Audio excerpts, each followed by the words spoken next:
पावसाळा चालू झाला आहे, तर एक जागरूक पालक म्हणून काही गोष्टी समजून घेऊया. पावसाळ्यात तुमच्या मुलांचा प्रत्येक ताप हा व्हायरल नसणार आहे.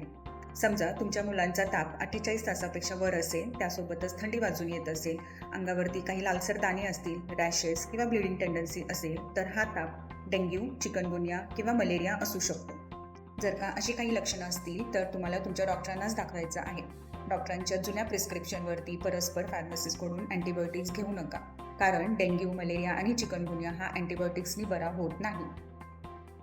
या उलट अशा इरॅशनल अँटीबायोटिक यूजमुळे अँटीबायोटिक रेझिस्टन्स तर वाढतोच, पण असे काही सिम्पटम्स मास्क होतात, ज्यामुळे डॉक्टरांना तापाचं अचूक निदान करणं खूप कठीण जातं.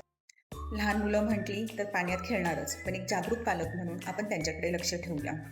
पावसाच्या पाण्यामुळे skin allergy, skin infection, fungal infection, rashes या गोष्टी तर होतातच, पण चुकून एखादी जखम किंवा कट असेल तर त्या पावसाच्या इन्फेक्शियस पाण्यामुळे लेप्टोस्पायरोसिस सारखा गंभीर आजार होऊ शकतो. लेप्टोस्पायरोसिस हा एक साधा ताप म्हणून चालू होतो, पण नंतर किडनी, लिव्हर, लंग्सवरती पण ताबा घेतो. मग या पावसाळ्यात अजून जास्त सतर्क राहूया.